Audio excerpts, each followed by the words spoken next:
¿Cómo les va? Bienvenidos a una nueva semana de Fórum Jurídico Fiscal, programa muy interesante. Realmente tenemos muchísima información para compartir con todos ustedes. Hoy en realidad no tenemos mucho tiempo, por eso rápidamente queremos empezar a desandar el contenido del programa de hoy. Vamos a recibir en este primer bloque a dos amigos de la casa. En primer lugar, el doctor Marcelo Rodríguez. Recuerden ustedes el año pasado cuando se realizó la modificación del impuesto a las ganancias, mucho se tomó en cuenta, mucha controversia causó el tema referido a alquileres y su deducción en el impuesto a las ganancias, como así también el tratamiento de las horas extras. Dos temas muy importantes que tienen muchas aristas y que el doctor Marcelo Rodríguez, como siempre, va a explicar a la perfección. Pegadita a esa nota, vamos a encontrarnos con la doctora Susana Corinti nuevamente para hablar de un fallo muy interesante referido a ingresos brutos, la base imponible en el caso de concesionarias de automotores. Un tema que ya habíamos adelantado con el contador Ramón Eduardo Pena el año pasado y que ahora ya tiene un fallo de la Corte Suprema de Justicia de la Nación. Así que realmente, para empezar, dos temas muy atractivos, lo vemos en Fórum Jurídico Fiscal. Tal vez las cosas que le preocupen, sobre todo ahora con el impuesto a las ganancias, es qué es lo que podemos deducir. Bueno, hay dos cosas bastante novedosas que impactan directamente en la determinación, sobre todo la retención del impuesto a las ganancias. Para charlar del tema, estamos con el doctor Marcelo Rodríguez, un amigo de la casa. Marcelo, otra vez gracias. Y bueno, yo creo que hay dos temitas que a todo el mundo le interesa, sobre todo por la cantidad de alquileres que hay. Uno, cómo opera la deducción de alquileres, y la otra ¿es verdad que no se paga sobre las horas extras? Empecemos por el principio.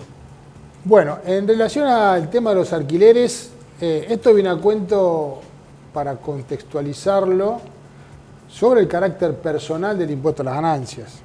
Es decir, el impuesto a las ganancias es el que mejor accede a la capacidad contributiva de los contribuyentes y en consecuencia contempla aquellas situaciones particulares que llegan a considerar hasta qué punto el contribuyente tiene que pagar sobre ciertas rentas. Inexorablemente un individuo que dentro de su sueldo, dentro de su ingreso, tiene que afectar una parte a pagar el alquiler de la casa habitación donde él vive con su familia, en buena hora el legislador ha definido para el periodo fiscal 2017 y siguientes que pueda tomar una parte de lo que abona en concepto de alquiler, un 40%, como deducción general que se detraerá de la materia imponible de sus ingresos en relación de dependencia, por ejemplo. Pero tiene requisitos eso. Bueno, esto tiene requisitos y aparte tiene un tope. El tope son los 51.900 pesos, el mínimo no imponible. El mínimo no imponible. Y aparte, el fisco el 3 de marzo sacó dos resoluciones generales, la 4003 y la 4004, en las cuales plantea cuál es la información que deberá suministrar el contribuyente, el locatario, vía web, hoy día el CIRADIG, el conocido CIRADIG, donde uno presenta la información para que el empleador le retenga. Bueno, todos los contribuyentes tienen que presentar esta información. Perdón, el formulario 572 web. El famoso 572 web, exactamente. Sí. Entonces, ¿qué documentación tiene que adjuntar el empleado en relación de dependencia? Bueno, tendrá que presentar en PDF el contrato de locación y adicionalmente enviar todos los meses la factura que deberá emitirle y entregarle el propietario. Y esta factura, dice la 4004, debe ser una factura electrónica, emitida por medios electrónicos. Esto inexorablemente generará una suerte de conflicto entre locador y locatario. De hecho, me han hecho alguna entrevista radial donde el periodista me decía cuál era el alcance de este nuevo impuesto que tienen que pagar los propietarios de inmuebles.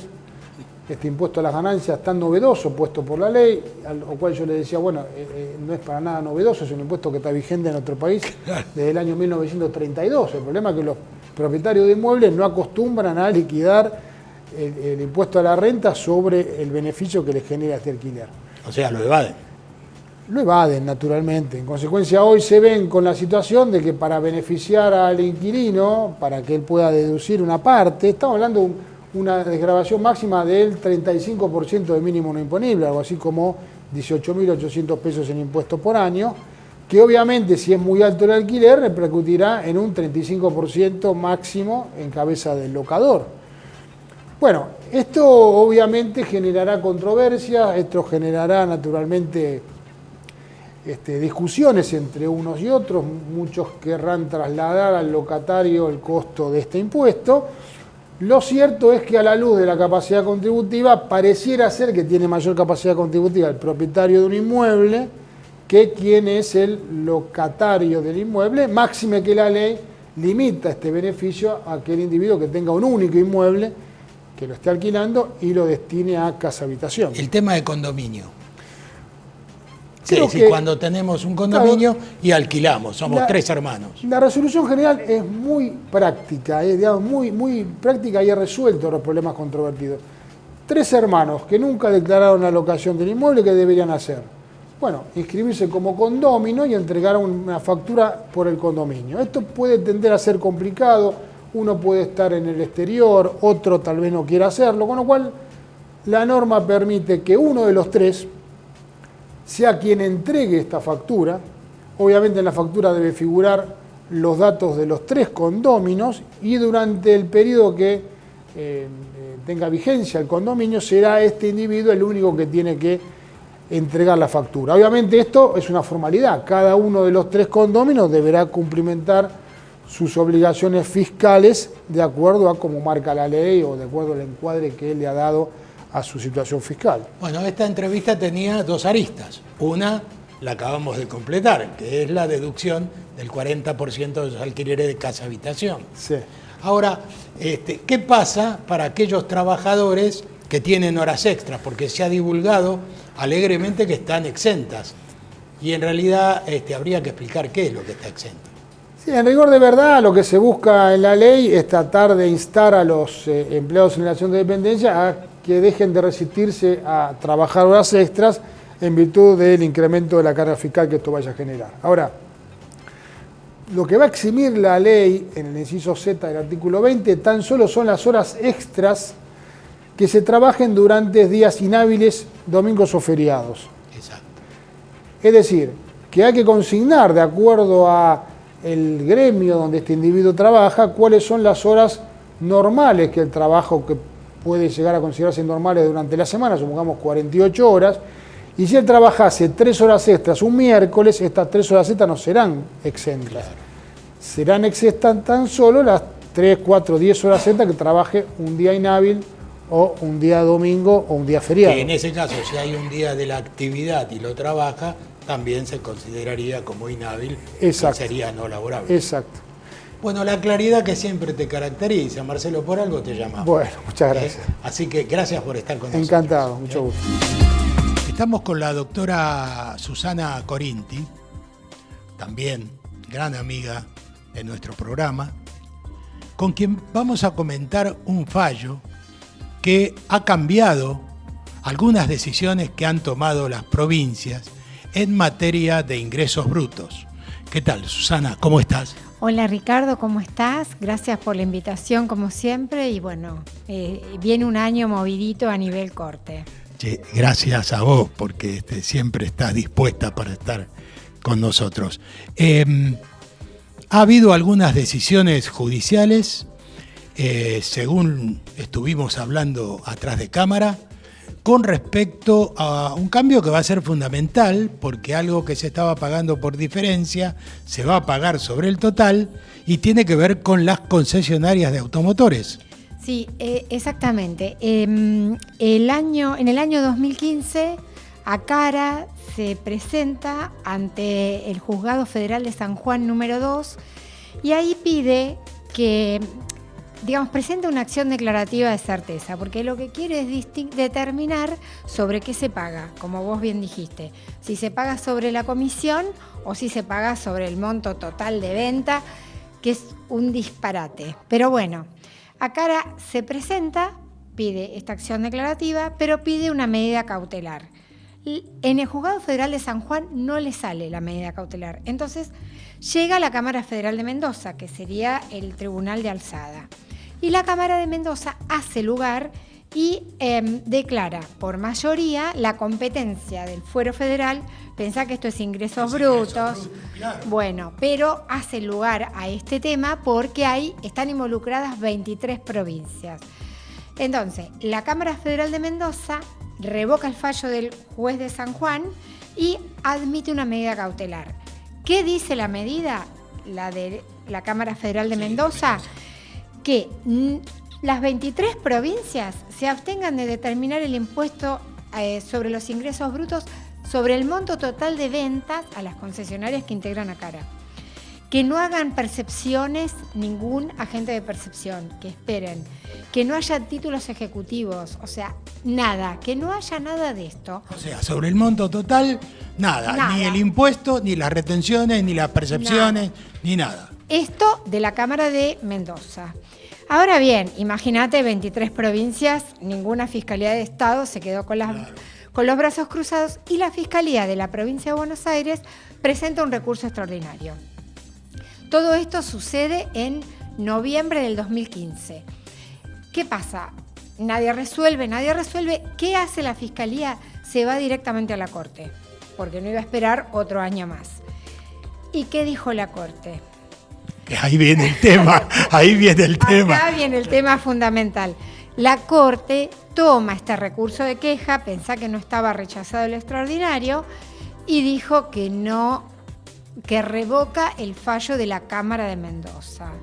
Que mientras dura el juicio sobre si corresponde sobre monto total o sobre comisión o lo que hubiera que dilucidar en este juicio, hay que pagar sobre el total.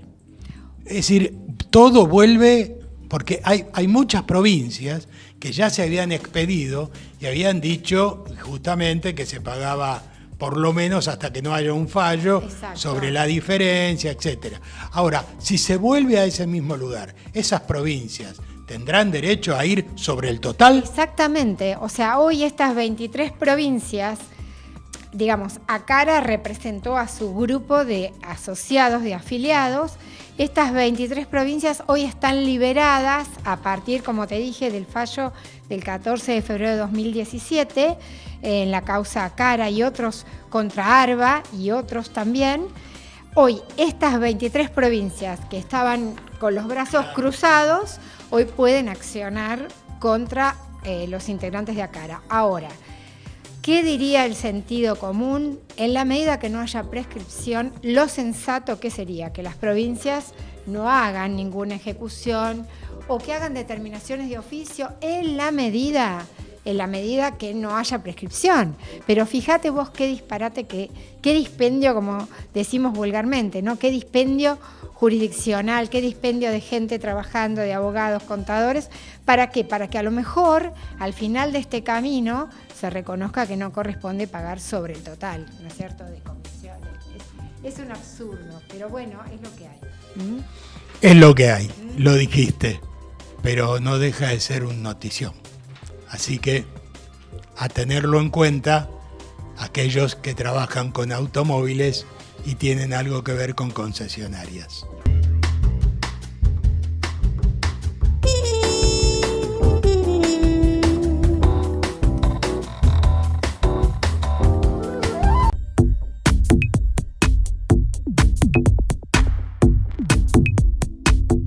Vamos ahora a una nueva entrevista a cargo del doctor Ricardo Ferraro. Vamos a hablar de la situación del comercio exterior en la República Argentina y para ello una voz autorizada, el licenciado Adrián Macuc. Como todos ustedes saben, fue director nacional de Política Comercial Exterior de la República Argentina entre los años 1998 y 2014. Por eso nos parece que esta entrevista es imperdible. Primera vez en Fórum Jurídico Fiscal lo vemos al licenciado Adrián Macuc. Adrián, desde tu experiencia, hacenos un panorama de cómo está hoy el comercio exterior argentino y fundamentalmente cuáles pueden ser las causas que la han impactado, ¿no? Bueno, primero que nada quiero agradecer la posibilidad de estar acá, poder charlar sobre este tema que, como vos decís, es un tema muy complejo. Yo lo único que agregaría a tu presentación es que en cualquier análisis de comercio exterior argentino uno tiene que tener en cuenta lo que pasa en Argentina, pero también que Argentina, desde que decidió ser parte de Mercosur, el tema Mercosur está muy ligado al comercio exterior argentino. Ligado, no es que lo condicione, digamos, o sí. En cierta forma, en particular con algunos de los socios del Mercosur, como Brasil, sí hay algo que a veces se llama Brasil dependencia, según distintos analistas, que toman eso como que nuestro comercio exterior con Brasil es determinante para lo que pase con el comercio exterior argentino. Yo no estoy totalmente de acuerdo, pero algo en parte es importante, especialmente en el sector automotriz, por ejemplo, donde el comercio automotriz, productos, sobre todo vehículos terminados con Brasil, es fundamental para la Argentina, también para Brasil. El mercado argentino es importante y esa es quizás entre un 30 y un 40% del comercio bilateral Argentina-Brasil.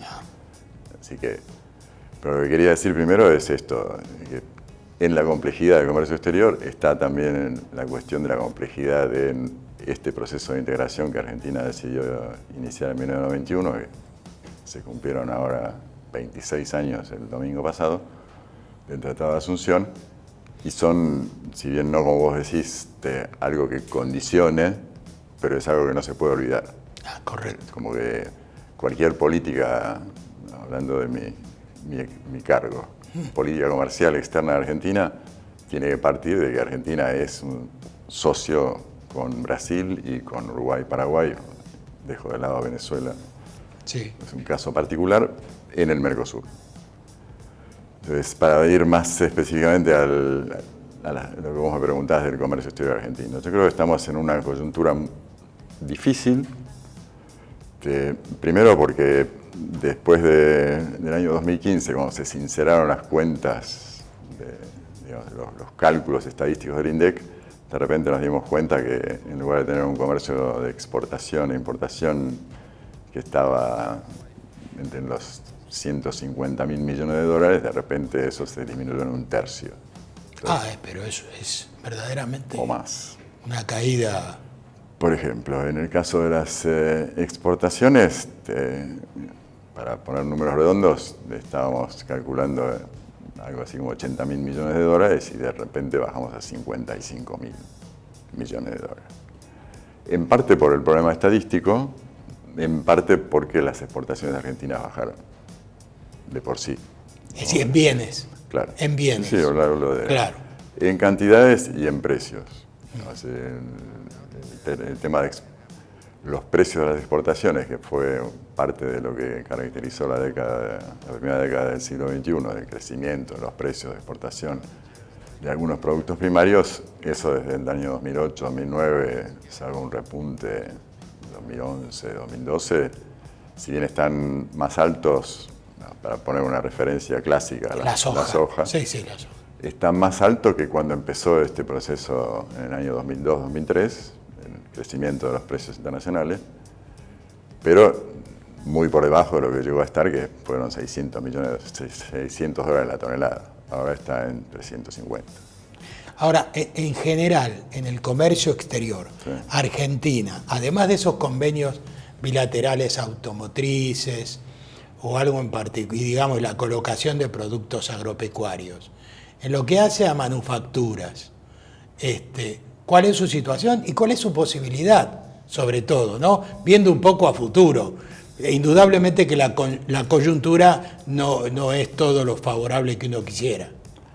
Sí, ahí vuelvo a esa cifra que dije recién. El año pasado, en 2016, se cerró con un superávit, gracias a que hubo un pequeño aumento de las exportaciones, de poco menos del 2%, y una caída también pequeña del 6-7% de las importaciones, más o menos del orden de 56.000 millones de dólares de exportaciones y Sí.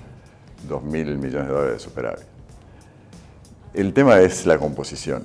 Como vos decís, en las exportaciones lo que creció después de las medidas del nuevo gobierno que asumió en diciembre de 2015, de liberalizar el mercado de cambios, de dejar cambiar el nivel del tipo de cambio, la relación del peso con el dólar, la eliminación de los derechos de exportación, hubo una reacción de los productores agropecuarios. Agropecuarios, claro. Y uno puede ver en el 2016 un crecimiento de esa parte de las exportaciones. Pero eso ya no ocurre ni en las manufacturas de origen agropecuario, para decir breve, alimentos y bebidas, no es así. No es así. Y tampoco es así en la parte de manufacturas industriales, propiamente dichas. Ahí en esa tercera parte, la de manufacturas industriales, pesa lo que comenté hace unos minutos de la relación con Brasil en el sector automotriz, Claro. que es el principal destino de las exportaciones de vehículos automóviles de Argentina, y la caída del mercado brasileño, que no es nueva, Brasil viene con una problemática situación económica de los últimos 3 o 4 años, más allá de las cuestiones políticas, las investigaciones por corrupción, etcétera, etcétera. La economía brasileña desde el 2012-2013 está prácticamente en una recesión que ahora parecería que se está empezando a superar. Lo que quiero decir respecto de tu pregunta es, se supone que esto que fue la reacción de los productores agropecuarios de productos primarios y se reflejó en mayores exportaciones, se mantiene y efectivamente para este año está anunciada una cosecha récord. El tema más, para mí, importante es si va a haber una recuperación tanto de las manufacturas de origen agropecuario, para simplificar alimentos y bebidas, todo lo que se procesa en Argentina, que agrega valor agregado, etcétera. Lo que se llama agroindustria. Agroindustria. Sí. Pero lo importante ahí es el valor agregado. Es decir, una cosa es que yo exporte el grano de soja o el pellet de soja o el aceite de soja, que con todo respeto por la industria aceitera es un proceso relativamente simple. Agrega valor, pero el agregado de valor más importante está en otros alimentos, con mayor grado de procesamiento. Es decir, en el extremo, preparar comidas hechas y venderlas con destino a las góndolas. Eso sería quizás Pero es también el cuero hecho cartera, zapatos, en lugar de los cueros crudos, semicurtidos. Esa parte de agregado de valor es una de las cuestiones que tenemos por delante, una vez más, cómo se hace para que la industria argentina efectivamente procese más los alimentos o las materias primas que tenemos, y por el otro, en la parte industrial propiamente dicha, llegamos a tener una posibilidad de exportar, más allá de la cuestión del tipo de cambio, del nivel de tipo de cambio, etcétera, que es que tengamos una competitividad suficientemente elevada o acorde con lo que son las exigencias de los mercados externos.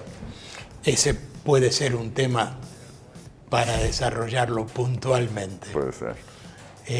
Gracias por tu explicación y seguramente vamos a hablar del tema competitividad. Bueno, te agradezco mucho.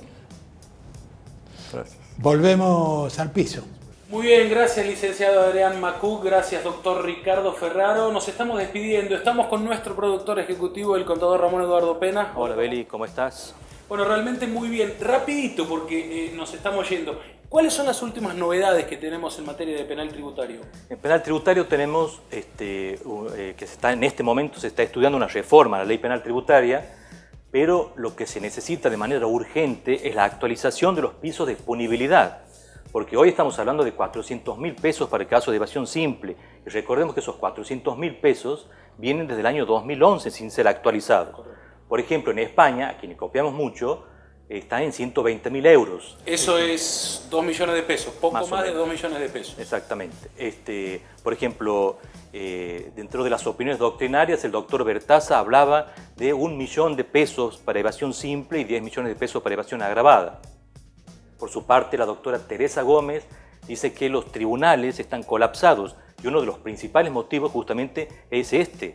Pero un momento, el doctor Alberto Abad recientemente en el Consejo Profesional de Ciencias Económicas de la Ciudad Autónoma de Buenos Aires dijo que no se iban a interponer demandas solo por el hecho de que se superara ese mínimo punible, ¿no? Exactamente, eso me parece una medida muy importante porque es a corto plazo, es ahora que no van a interponer las denuncias penales por el solo hecho de superar la condición objetiva de punibilidad, sino es que van a evaluar y dejar a su criterio si pueden probar o no si existe delito directo, el dolo directo. Criterio muy interesante de cara a lo que dice la doctora Teresa Gómez, ¿no? Sí, y porque en realidad lo que está sucediendo en estos días es que hay fallos tanto de primera instancia como de segunda instancia en donde no es favorable hacia la AFIP justamente por no poder probar que existe el dolo directo.